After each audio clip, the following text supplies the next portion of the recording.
Welcome to Rethinking Trade with Lori Wallach, a podcast that unpacks international trade and how it affects you without putting you to sleep. Welcome to Rethink Trade with Lori Wallach. I'm Lori Wallach. Today, as we hit the 2-week countdown to the midterm elections, we're fortunate to get the lowdown from Celinda Lake and Mike Lux. Now, if you are at all interested in politics or economic justice, these are two folks who don't really need an introduction. Hell, if you watch cable news, you know who they are. But because they are two folks I greatly admire, let me brag on them just for a minute. Celinda Lake is one of the Democratic Party's leading political strategists. She was one of the 2 lead pollsters for the Biden campaign in 2020, and with her colleagues at Lake Research Partners, she's now polling for the Democratic National Committee, dozens of Democratic incumbents, challengers, all up and down the electoral process. And I personally have benefited from her research and her insights time and again. Mike Lux is co-founder of Democracy Partners, and he has worked with many of the most important institutions in the progressive community and on more presidential and other campaigns than most of us can remember. He was in the Clinton White House. He has done pretty much everything in politics and media. He's a great strategist. He's one of those people I go to advice when I find myself up a creek facing the trickiest campaign strategy questions. So what we're here to talk with these two amazing folks about is research that they've done that I personally think may well spell the answer to revitalizing democracy in this country. And I'm not being hyperbolic, because what we are talking about is how to make this country meet its promise and to achieve that by electing what beloved Paul Wellstone used to call the Democratic wing of the Democratic Party. Namely, representatives, senators, and then 2 years again, the president, who is committed to making their lives better and delivering for them and their communities. So this body of work is called the Factory Towns Project. And I want to start with Mike and just ask him, what is a factory town and why is it important? So we did a lot of research after the 2020 election, and a lot of pundits sort of go on and on about the Democrats and the working class, and most of these pundits have never met a working class person or know anything about their lives, and we really wanted to do a deep dive examination of what was going on in working class counties, especially those away from big metro areas. And one of the reasons for that is that we knew that over the last couple of election cycles, especially presidential election cycles, Democrats had really been hurt by votes in these sort of mid-sized industrial counties that some people call the Rust Belt counties that used to do the bulk of manufacturing in our country and in the world, really. So Mike, hold on there for 1 second, because you've just described what those towns are, but I want to actually dig in from the research itself what a factory town is with respect to what counties were actually the counties for this research. So it's a manufacturing heavy working class towns that are not part of huge urban areas, but are not farming dominated counties either. So these factory towns are 2 categories of them. You got the mid-sized ones with cities that have more than 35,000 in population, but that are not attached to the big urban areas. So medium-sized towns. Then you've got the smaller ones that are just as reliant on manufacturing, but they don't have any cities with so many people, no place like 35,000 people. Those 2 sets of counties, these factory town counties, those add up to 40% of all voters. 40%. Those are places that Barack Obama actually won in 2012, mid-sized counties. When we added all these counties up, he had won them by about 100,000 votes net. But Hillary Clinton lost them by about 800,000 votes net. And Joe Biden didn't, in spite of being from Scranton, sort of a classic, right, factory town, even with that biography, even with that persona and brand, Joe Biden didn't do that much better.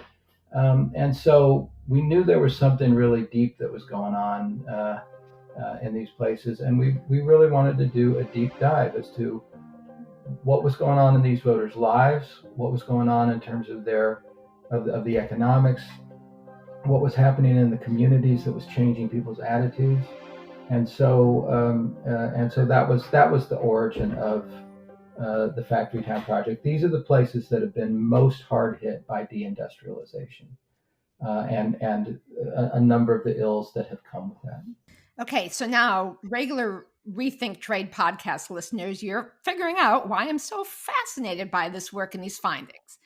These are the towns that have lost a lot of manufacturing jobs thanks to our lunatic trade policies and the hyper-globalization that they delivered. And what this research found, among other things, replicated some other research that showed that the counties that lost a lot of manufacturing jobs voted for Trump by much higher majorities.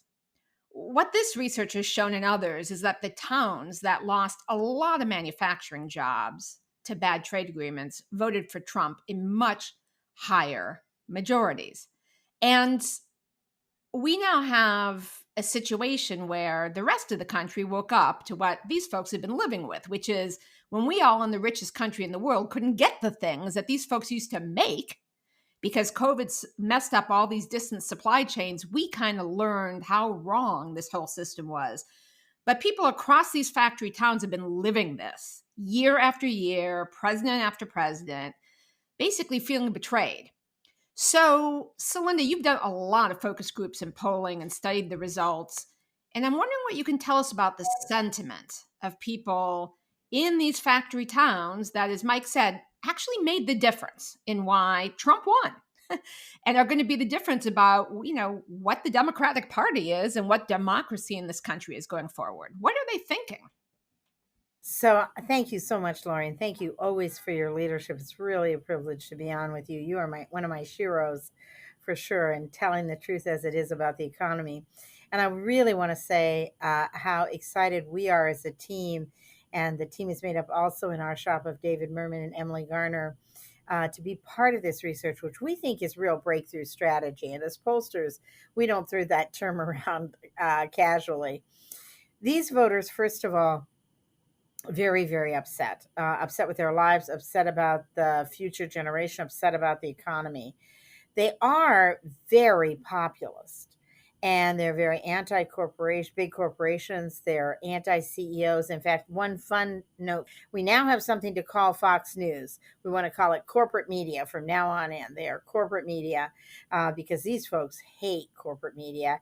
And hate corporate anything. They are very pro-labor unions and very trusting of labor unions on economic information, even though the unions have mostly left their areas. We have a lot to say to them. We need to be positive. We need to be forward-looking. We need to be local in our voice. But we need to talk about bringing jobs back from overseas, something you have been passionate and articulate about. Higher wages, bringing down healthcare costs, taxing wealthy corporations. But these folks want specifics, and they want proof. They are very, very sensitive to empty political rhetoric, and they think both parties specialize in empty political rhetoric. So they're looking for the proof. Show me the money, as they say. And we have an economic message that can be very, very powerful to these voters. What is it that is motivating them the most? Just to stick with you for a second, Celinda, which is, we hear a lot about the appeal to racism. We hear a lot about the appeal to othering people. When you boil down what folks in these factory towns are prioritizing, what they're voting on, what are their top concerns? Well, one of the things that's very interesting about racism, and Mike has some really interesting points that he makes on this. First of all, these factory towns and these small town America, and I come from rural Montana. Small town America and rural America is getting increasingly diverse. So a third of these folks are people of color. And we should recognize that. And they're the friends and neighbors of each other in these communities. But what they're looking for is an economic narrative. And the foundations of some of the messages that really appeal to these voters are what was developed by Anat Shanker-Osorio, who was very involved in this work as well, looking at populist economics, looking at the race-class narrative, uniting race and class, and saying they are trying to divide us because they want to keep and make economic gains. They don't want an economy that works for everyone. They want an economy that works for CEOs and shareholders, many of them located outside of the United States, not the hardworking people in local communities and these factory towns. So populist economics is our key, and we don't have often enough an economic message and a populist economic message like you frequently articulate. So this is, in a way, what struck me as the most interesting and honestly the most inspiring part of this research, which is this was a cross-racial mix of people across the country. It worked basically on the lived experience of people in what had happened to them in their communities economically. And it was incredibly powerful, Mike, and seemed like against conventional wisdom, which is, the Democrats are in the cities, the Republicans got the rural counties. You got to focus on the suburbs, which are kind of conservative, and that's where all the swings are. That's how you win or lose. And to me, and I'm wondering, Mike, if you can spell this out in a more sophisticated way than I just ham-handedly did, it seems that strategy-wise, what Celinda's saying spot on, which is you've got a racially diverse, basically class-based, to use the word we don't use very much in this country, appeal that is not about the othering, not about all of the mean divisive stuff, but about the basic justice of making enough to support your family, having reliable healthcare, having a safe retirement. And this unites people. What'd you find? Well, it does unite people. I mean, and you're absolutely right in terms of the strategy.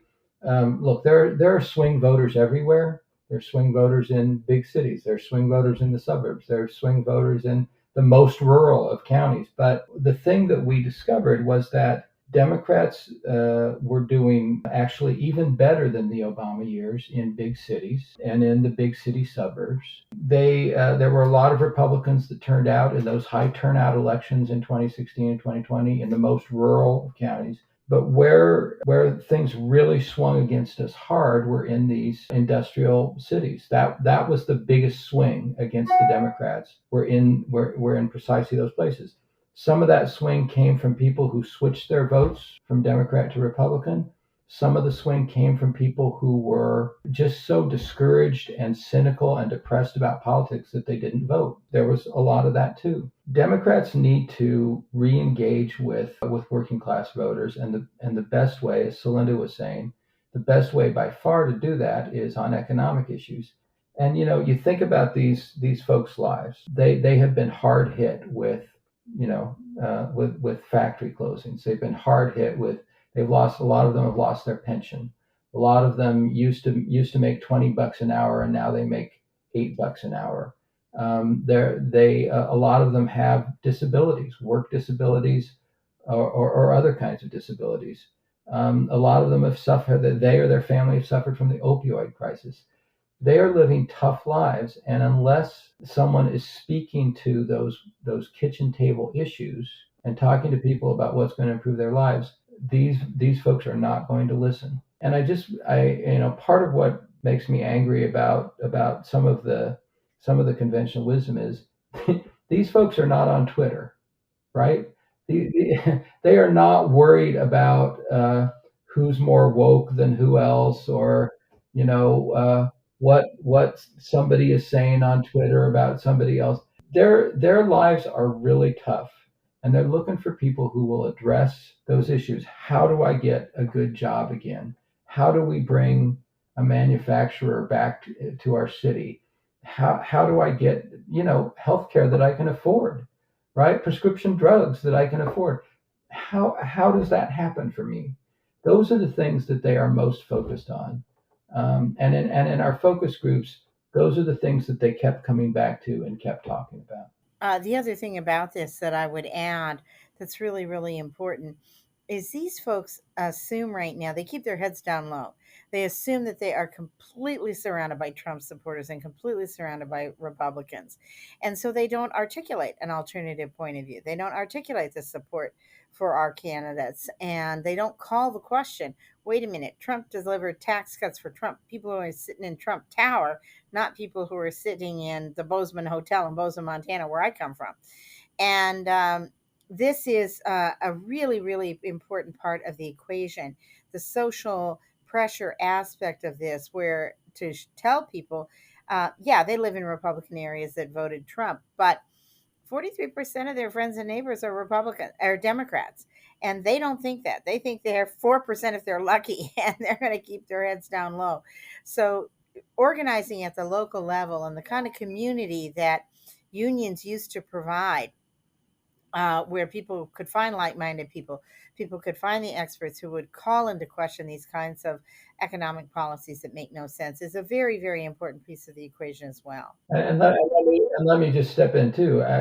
What Celinda said about community building is so important. These folks are desperate for community. They've had 2 years where they didn't get together with their friends. They've seen their communities sort of deteriorating, and the newspaper is laying off people, so they don't know what's going on in their own hometown, and they're desperate for that sense of community and and fellowship, to use an old an old word. And part of what I think we as a political movement, not just a political party, but as a political movement, we need to provide people a chance to rebuild community and to re-engage with their neighbors. And I think that's such an important part of all of this.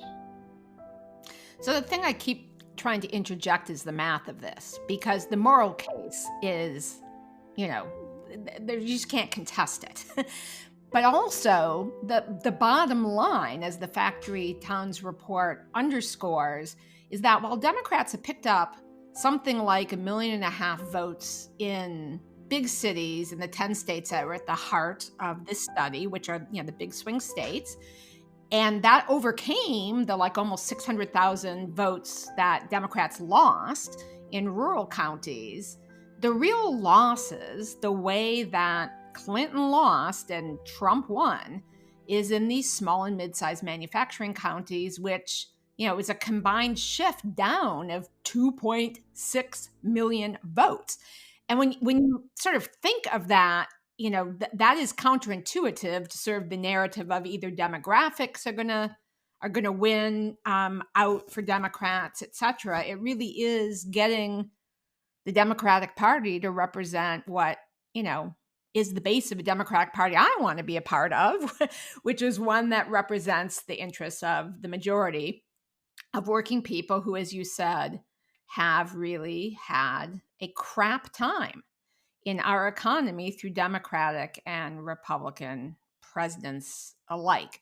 So you guys have, intuited early on, before it was cool, that, and it's one of the reasons I admire and love you guys, that these policies that shipped away 5 million plus manufacturing jobs and all of the offshoring and gutting wide swaths of whole states that used to make everything this country needed, that you guys knew, you had a gut instinct. It was dangerous. It was super unfair. And for a long time, you've been saying it's bad politics.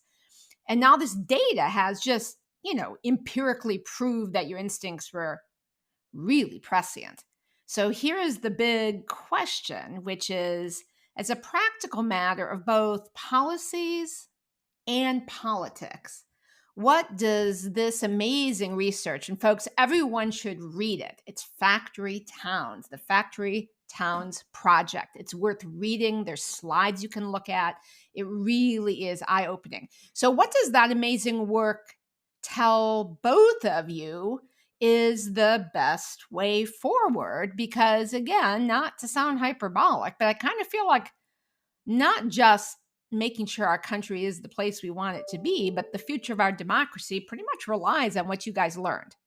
What's the way forward? So the first thing I would say is articulating an alternative economic vision. And it has to be an economic vision that is really serious about taking on corporate and CEO power in this country, and taking on trade policies, bringing manufacturing back to the heartland, taking on taxes and the way that our tax policy works. And look at the Republicans already 2 days ago said, we're going to reinstate the Trump tax cuts if we get in. They don't even win yet, and they're back at it. We're going to cut Social Security.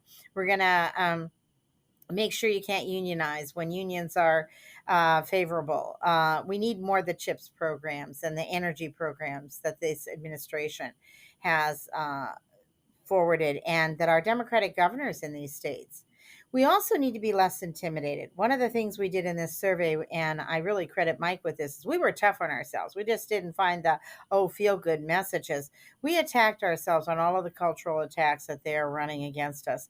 And our populist economic messages, way more powerful than the cultural attacks. In a vacuum, those cultural attacks matter. When you're offering a common sense economic policy that's going to build this country back from the middle, that trumps, excuse the expression, the cultural attacks that they like to put out all the time. Yeah, I think just to build on what Celinda was saying, I think the bottom line is that Democrats need to be less mushy, is the word I would say, on economics. And I run into this. Celinda and I actually recently co-authored, along with a couple of other people, a column about the importance of talking about economics at the end of the election, and we should have done better as a party talking about it through the last 2 years, because when you think about the kinds of policies that the Biden administration has been pursuing, they are really beneficial to working class America. I mean, the Inflation Reduction Act, the CHIPS Act, all of these different things have done such great things for working class folks, and we're going to be able to build on that in the future. But too many Democrats, and I think maybe they're worried about making big contributors mad. Maybe they're worried about some of the corporate PACs and whether some of that. But they just get mushy when it comes time to talk about economics. We need to have, as Celinda said, we need to have a vision about economics that we articulate over and over and over again, that comes down on what's on one side. It's the old labor thing. Which side are you on, right? We need to show folks that we are on their side, and we need to do that with specifics. One of the things in the focus groups that was really striking is when we showed them kind of a typical political ad that had generalities in it, people were not interested in that. When we showed them something specific about specific policies that would improve their lives, they perked up. We need to show people that we're serious about their lives, and that we're serious about rebuilding the economy and communities that have been devastated by deindustrialization. Really important insights: being specific, being clear, being bold in how a policy will actually deliver benefits. Those are all the things that are winning for people who've had a hard time, who are looking for a different way. And a practitioner of that I think we've all seen and admired is Sherrod Brown, a guy who gets elected statewide in Ohio. Your research and what Senator Sherrod Brown has done is the ample evidence this. Folks, I want to flag for you the article that just got mentioned. It's in the American Prospect. It's a memo to Democratic candidates. Please, they get the message in these closing 2 weeks, and the outcome of this election is good. It's also our path forward for the presidential election. It's the only path forward. It's the necessary path forward, and so much is at stake. Everyone says each election is the most important, but really now democracy is truly at stake. And as far as which side folks are on, Mike Lux and Celinda Lake have been on the side of working people and democracy and economic justice through and through. So thank you both so much in this countdown to the election for sharing some time and effort. And folks, please read this study, the Factory Towns Project. And for every person you give money to politically, for every member of Congress or senator, local official you talk to, pass on the word. This is the path forward. And we have to thank these folks and their partners in this research for doing this really valuable work. Folks, everyone, spread the word. And thank you, Celinda and Mike. And in 1 week's time, stay tuned, because we're going to have Ben Beachy from the Blue Green Alliance talking to us about some of the specific policies that we're seeing this administration trying to enact to rebuild our manufacturing, our ability to make stuff and to give good jobs to folks across the country, but also to adjust to make the clean, green energy, cars, and products that we're going to need to save our planet from the climate crisis. That's next on Rethinking Trade with Lori Wallach.